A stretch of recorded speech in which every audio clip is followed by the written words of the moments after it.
Intelligence, how likely is it, and how likely are we to find it in the universe? I'm going to be doing a description based on the age of the Earth and the time periods we have a very good idea some general change happened.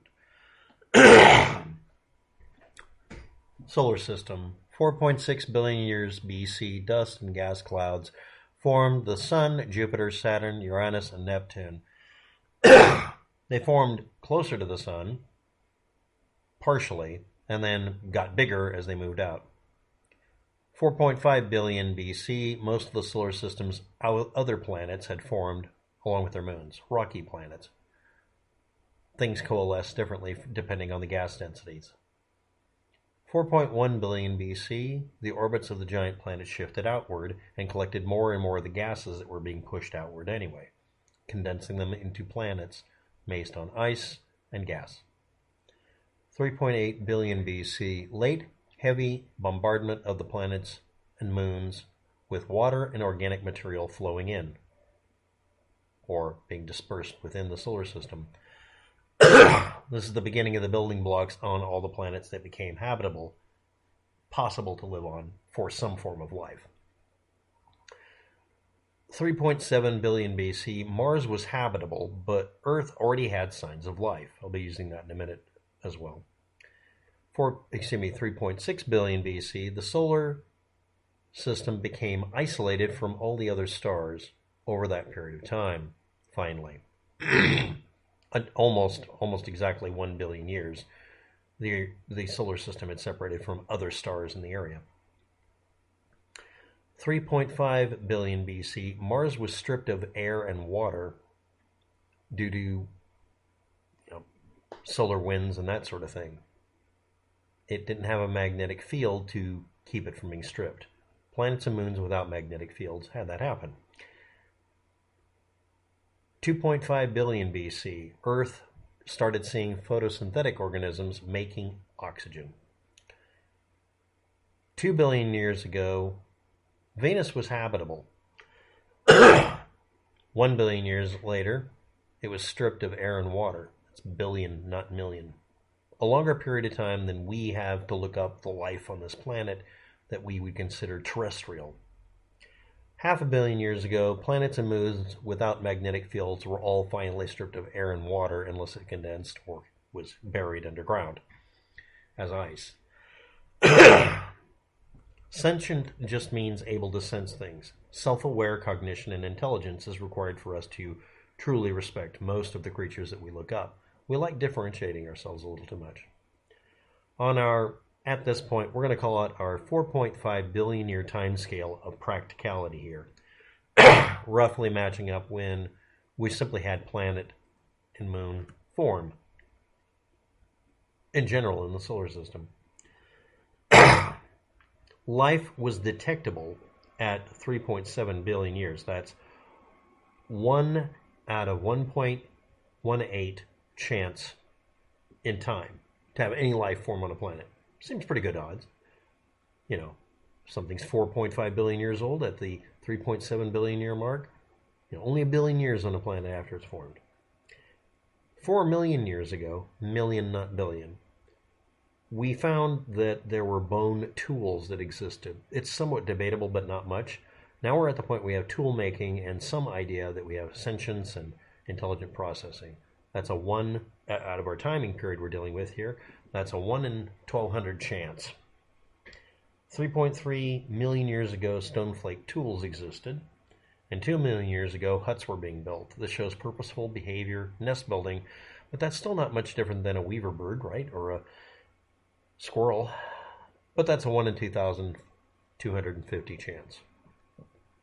1.8 million years ago, our hands started to change and evolve preferentially to making tools and using tools, a specialization that would mark us as tool makers. That's a 1 in 2,000 chance, approximately. 1.5 million years ago, we started making fire, or using it. That's a 1 in 3,000 chance, based on our timetable we're dealing with. On our 4.5 billion year Earth lifespan so far, we only got to making fire 1.5 million years ago. Out of 1 trillion or more species that had existed up to that point, we were one there. There was one of 31 billion species. 1 in 31 billion chance of life forms on the planet being part of the really tiny grouping that we know of that did any of this. Modern day, we have 32 species that use tools. 11 of them make tools.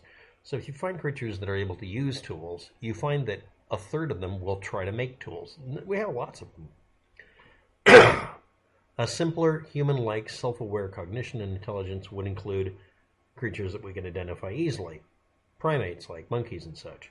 We also find sea mammals. Porpoises and whales. We also have octopus, which if you've been around any of these creatures, you know that they're bizarrely intelligent and they even have a sense of humor to them. Canines. You've all had a dog or a cat, you know about canines and cats. Birds. A bizarre number of them that can do all sorts of crazy things. And rodents that are amazingly intelligent.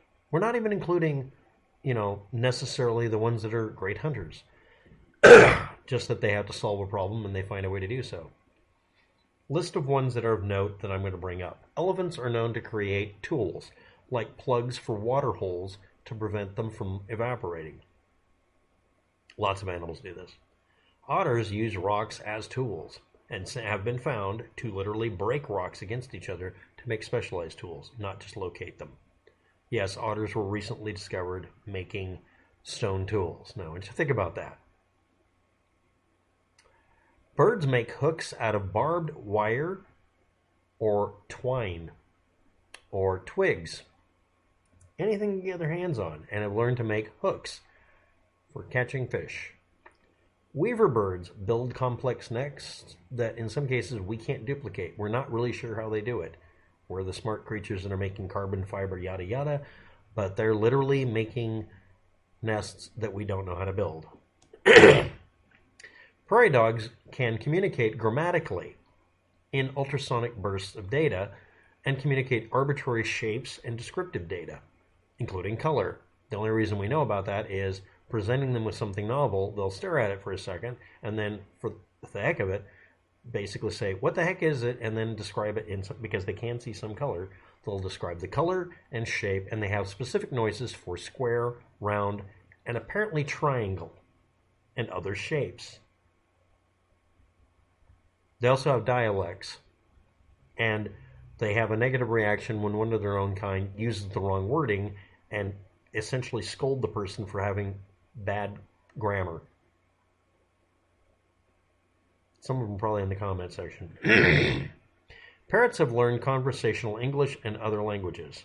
They can also see color, and also are absolutely mind-bendingly notorious for being escape artists and learning how to make tools.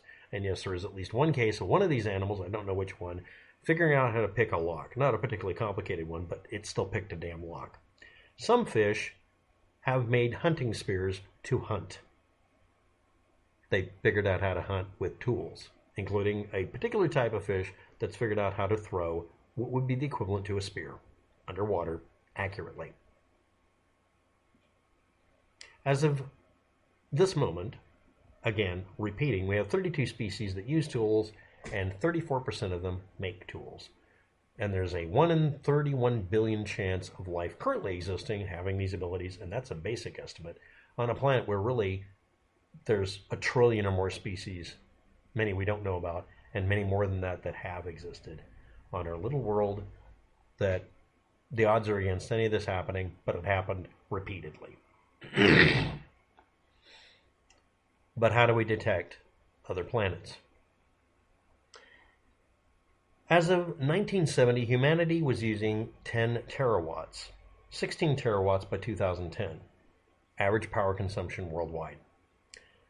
This would be considered a Type 0 modified Kardashev scale done by Carl Sagan, meaning we're at the bottom tier of species we hypothetically believe might exist that we would be able to detect for whatever reason at any distance. Even the nearest star would hide any civilization on it, and that may be a good thing for us.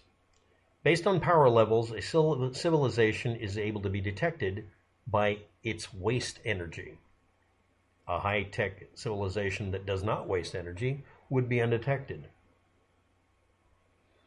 Fossil fuel combustion can be efficient or safe, but not both, and produces 1/2 millionth of the energy of a uranium fission power plant that can be made safely, even though people don't like it and will, without reason, scream at you for pointing out that this is something that's been demonstrated. It's practical, it can be perfected, it can be made fail-safe, and again, a lot like combustion, it can be made very efficient, and it can also be made very safe, unlike fossil fuels. Fusion power is 2 orders of magnitude greater than this.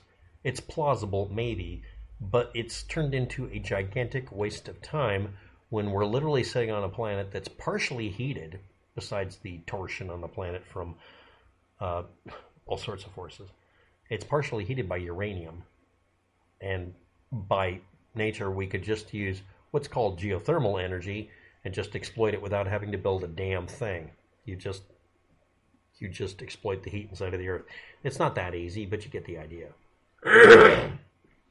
Money grubbers. Antimatter, 4 orders of magnitude greater than fusion, or fission, is hypothetically usable, but is so completely sci-fi that people don't want to go into it. There's no known feasible way for human beings on this planet to get the equivalent of Earth's total absorbable solar energy without covering the entire Earth's surface with human-made structures and then living under them, or using a very large array in space and having the solar power satellites recovering the sunlight from maybe just orbiting the sun, not even in our pathway, and then dumping it to the Earth somehow, sending it back as a single beam of energy or whatever. Type 3 civilizations don't exist, and these are where you're able to consume all of the energy from a solar system or a galaxy. They're pure sci-fi. As of 2015, galactic mid-infrared emissions show none of them have existed or could exist, unless, again, they're 100% trying to be as efficient as possible, probably from desperation, and wouldn't emit anything we could detect. Except that this also takes into account looking for shadows going across the sun that's being bled dry for energy. Again, that would just mean that we've built a ridiculously big fusion power plant by encompassing a star and harnessing it, living on the outside of it, or maybe even on the inside of it. 1.3 million AD, 1.3 million years, 1.3 million the year.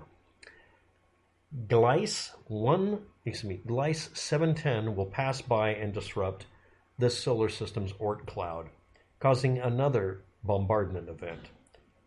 Evolution only stops at extinction, or escape from it. So now I ask, how likely are we to be alone in the universe? Well, to be blunt, if we were much more efficient and much more intelligent about things, meaning stupid people would be forbidden from making decisions, we'd never be found. So either A, there is nobody out there, where is everybody? Or B, we just assume stupidly they're as stupid as us and would leak any information about themselves. Interesting thought.